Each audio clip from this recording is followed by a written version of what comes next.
What's up, everybody? It's Fine Ring here, and I'm about to give you guys another top speed NOS tune. This is gonna be the second one I'll be posting officially, but this is gonna be a little bit different because, yeah, I realized that after I posted the last video on the GTR top speed NOS tune, that this update did have all the upgrades that we needed and all that stuff to push the limits on all the cars. So the only reason I'm doing it on the Fairlady Z or the Fairlady 240Z 71 is because I've been getting a couple of questions on how fast this goes, or how good it is for top speed, and I've got a pretty good top speed tune for it. I don't know if it's the best, but I generally think I always have like a pretty good average, if not above average tunes for a lot of my tunes. So figured I'd do this one, and then in the next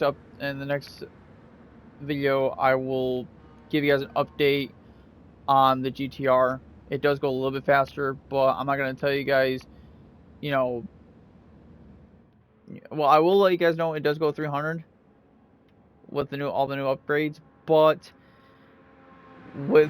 I found out that the titanium connecting rods and pistons actually do increase the RPMs, so it stretches out your gears.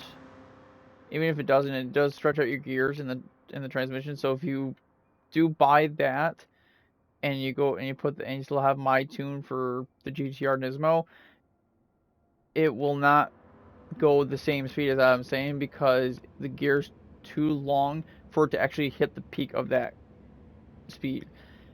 And I'll give you guys updates on a lot of these cars because I'm still working on a lot of these.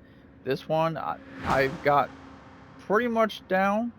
If there's any way, shape, or form of me being able to find out a better, I guess, a suspension for the cars, I will definitely post an update for any of the cars that I post, because I've got the transmissions down. I think at this point, it's the suspensions that I generally just put the same suspension on most of the cars, and it works just fine. It gets them to their speed, and it it's I don't know. It's bland in my mind. But as I said before, this goes 305 with NOS, 280 without. Uh, I will give you guys a heads up. This has all the upgrades for it, as I said before, since we got the new update.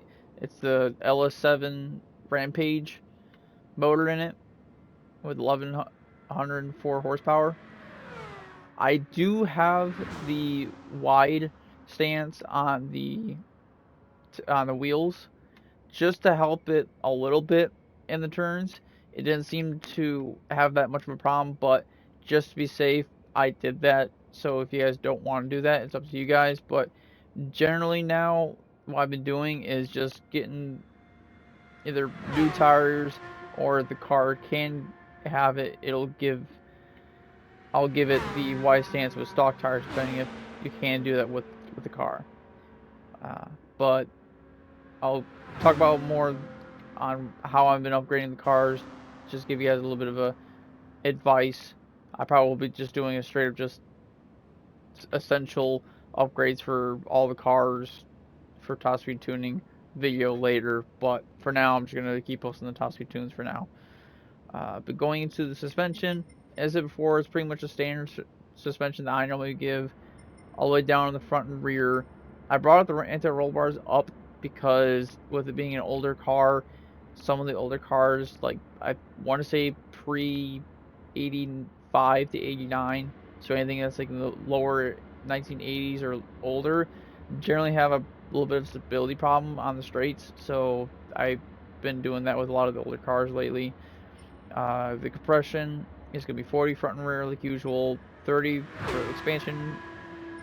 The natural frequency is going to be all the way down the rear, and a 2.15, so smack dab right in the middle for the front, because the front does lift up quite a bit and it doesn't want to come down too easily. So giving it that much of a stability enhancement, I guess you say, keeps the car from lift the nose up and keeps it at a good top speed.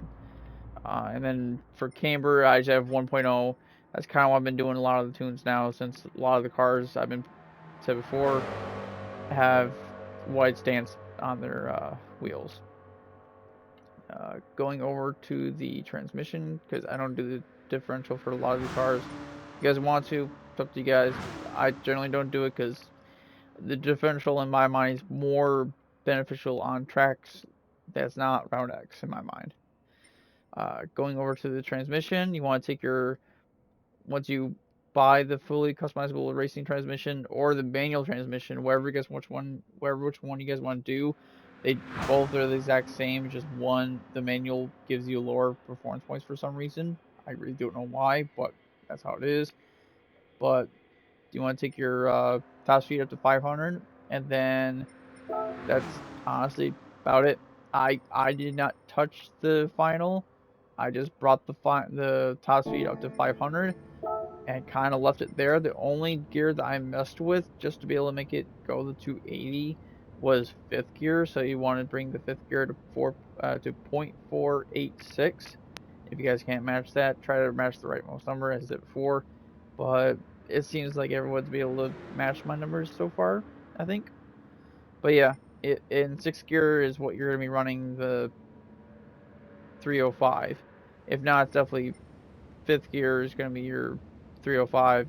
Fourth gear, which I don't think is the case, would be your 280 generally. But I just kept it with the fifth gear and sixth gear because you have plenty of sixth gear to draft. But yeah, as before, as you guys can see here, titanium piston rods and whatever else I could put on it, I put on it. And with that, I'm gonna go out to the track to let you guys see for yourselves how good it does.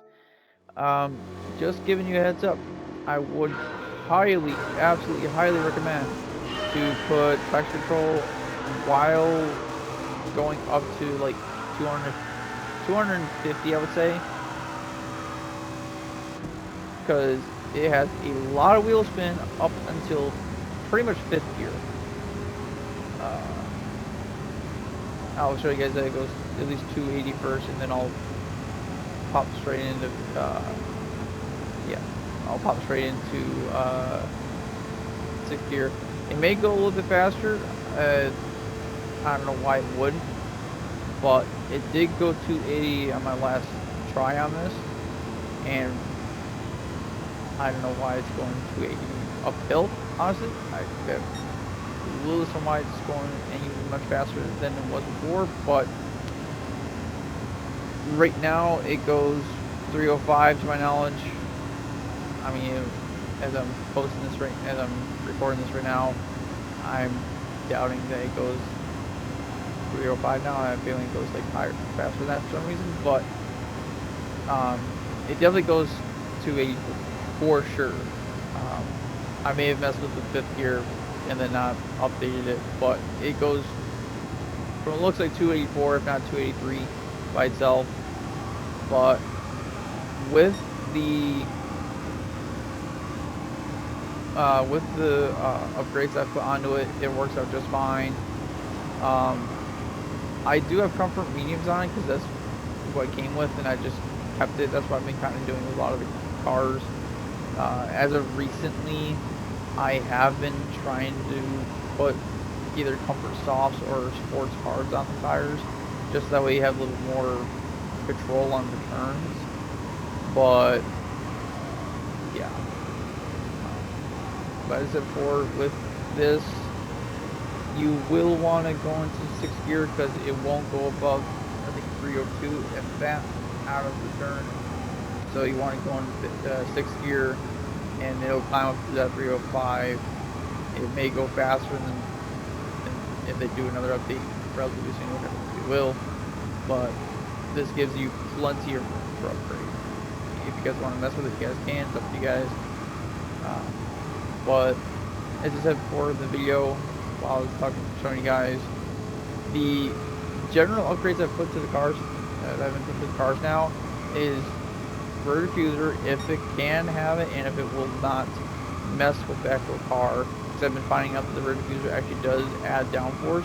I think that is for all the cars, and I'm wondering if they did that in the last few updates, because I don't remember showing that, but it may be like that. I'm not sure, but it has been adding downforce to some, not all, but some of the cars I've noticed, especially the GTR Nismo and the GTR. That's the reason why they're not that good with the rear diffusers. But any car that can have the rear diffuser, slap it on it.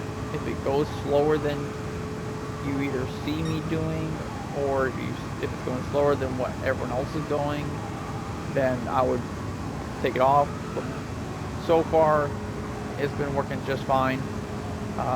And I've also been doing the wide stance on the tires, and the only reason I've been doing that is because I did get a little help with a tune on the RX-7 with the 77B swap. More or less the A suspension, and that suspension tune doesn't seem to, I don't know, it doesn't seem to benefit some of the other cars. It just benefits the RX-7 for some reason. I don't know why, but that's why I'm trying to figure out if there's any other good suspensions that I can put together on these cars. But the wide stance does seem to help out with stability. It may or may not help with the top speed. It may in a later update, but that's pretty much just about it. Yeah, that's pretty much gonna be the end of the video. So if you guys like the video, hit the like button. Also subscribe for more videos. I will be posting them at least once a week. I'm gonna try to put two out per week, but for now, just one per week until I can get a good enough list of cars that are done and upgraded and fine-tuned all the way out, which I do have a decent amount, so I should be able to post 2 per week for now, but they'll most likely start next week since this is already just past the middle of the week. So if you guys have any questions, post them down in the comments below. If you guys want to see me do any other cars for any top speed tune, any top speed NOS tune, put them down in the comments below. More likely than not, I'm either going to A, have it, or B, I'm going to be able to get it relatively soon, because it's not that hard to make cash in this game now, thank God, because I remember it was just the 1/600 performance points race, but now there's a couple of the races that pay out good money. Granted, they take a while, but I'd rather take that than anything else. But yeah, with that, I'll see you guys next video.